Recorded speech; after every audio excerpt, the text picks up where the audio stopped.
Are you struggling in RBC because you're blue hive and you just don't get enough pollen or damage to complete your challenges? Well, in this video, I'll be showing you a couple tips and tricks and a fully detailed guide to completing RBC as a blue hive. Please like, comment, subscribe, and hit the notification for the algorithm. It would really mean a lot to me as I am still growing. And I would like you to post any video ideas that you have for the future. I'll be sure to take a look at them. And without further ado, let's get into the video. Now, there is a guide in the description. I'll be posting. It has a much more detailed guide than I could ever cram into like a 15-minute video or something like that. 9-minute video. Go check it out if you want to. Actually, you need to check it out. It is very important to your survival. Anyways, let's get into the video. I'll be dissecting this video into 3 parts. The preparation, the game, and what you can actually do in the game to survive. So, first stage, preparation. This is even before you want to think about playing RBC. You want to get full nectars, a high balloon blessing, and total blessing. You also want to have your sticker and mono buffs, but that is usually for a later game. You really want to focus on your invigorating nectar since it gives you beat attack.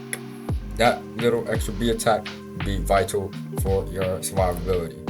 You also want to have a high balloon blessing, which I've almost run out of, but the balloon blessing actually gives your buoyant bees more damage.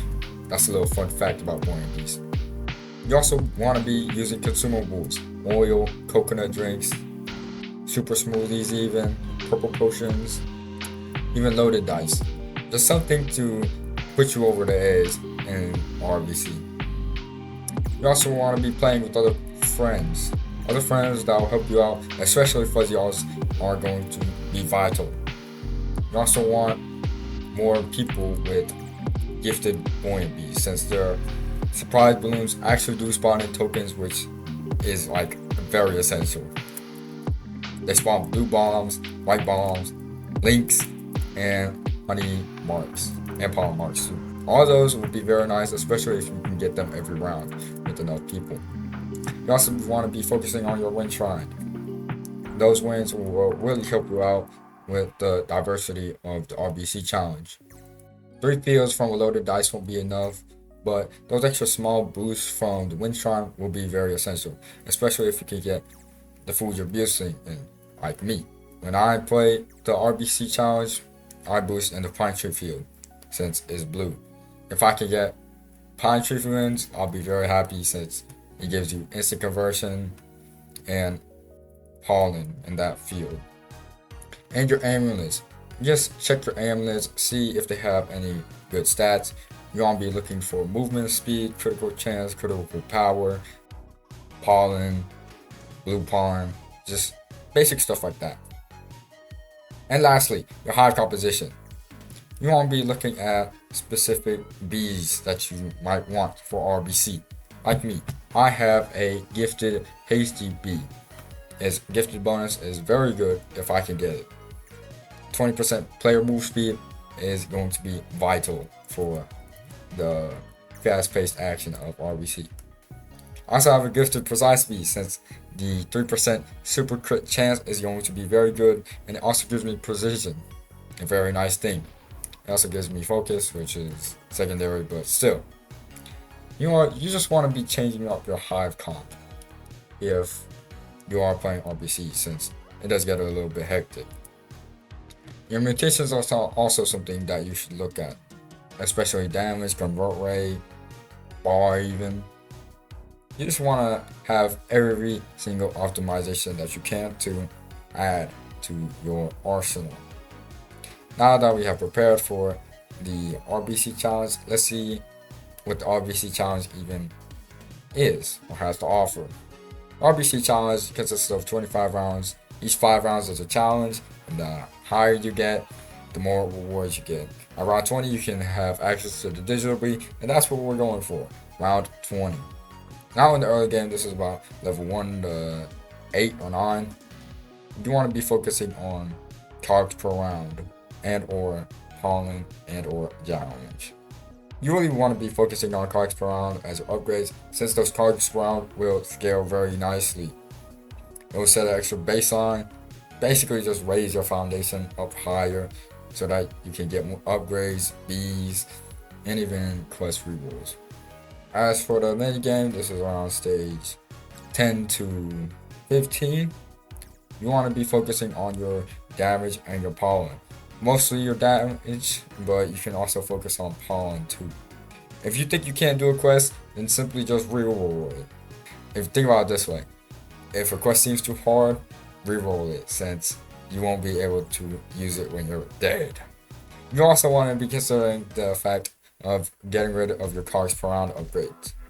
Sacrificing your cards per round is a smart choice in the later rounds. Upgrades such as pop-up are very nice to go for once you are in those later rounds. Now in the late game, it's basically all or nothing. You have to pray to RNGesus to give you blue quests and hopefully make it around 20. You want to be using all of your consumables at this point. Your super smoothies, jelly beans, glitter, coconuts, and loaded dice especially. It's also at this point where you and your friends, if you're playing with friends, should be following your every move so that they can maximize your chance to survive. Now, let's get on to what you can actually do in the game. Now, the game part is simple. You want to get all your gifted bees first, like the gifted basic, gifted fuzzy, gifted gummy, gifted tabby, gifted vicious, and among other things. You should basically prioritize your buoyant bees and tackle bees lastly, since the gifted bonuses from all the other bees are going to be very nice. Think of them like upgrades. The gifted Hive bonuses will help you immensely, and they're basically just free upgrades along with the bee that you get. Also, watch out for the golden card mode. You can look on the wiki, but it does spawn in the early game and mid game. And the late game, it does spawn, but it's not really worth it at that time. You basically just want to get it at the early game, since it does drop extra cards, and those would be very nice. You want to get as much agility as possible, as much speed, dodge chance, well, not dodge chance. You basically just want to get as much speed as possible. If you get more speed, you dodge a lot more stuff, and you can just be more mobile. Once you get to those later rounds though, you really do want to be taking your time, trying to maximize as possible, and killing all the enemies as fast as possible. If you get cog turrets, then shoot them down immediately, since accumulated, there will be a threat. Also, the cog mowers. These are the most annoying, but you just gotta suck it up and try to deal with them as fast as possible. If you get like 6 cog mowers on the field, you might as well just consider it a run over at that point. This game is really just about luck and upgrades. The guide will have a much more detailed explanation on what you get for upgrades, amulets, and everything else. It explains the details a lot much better than I ever could in a short video, so go check it out. I'll be posting a link in the description, and I think that's going to wrap it up for today's video. Remember to like, subscribe, hit the notification, and comment for the algorithm. Also, I'd like to ask you again, if you have any video ideas, please post them in the comments below, and I'll be sure to take a look at them. Anyways, I'm back, and see you later. Peace!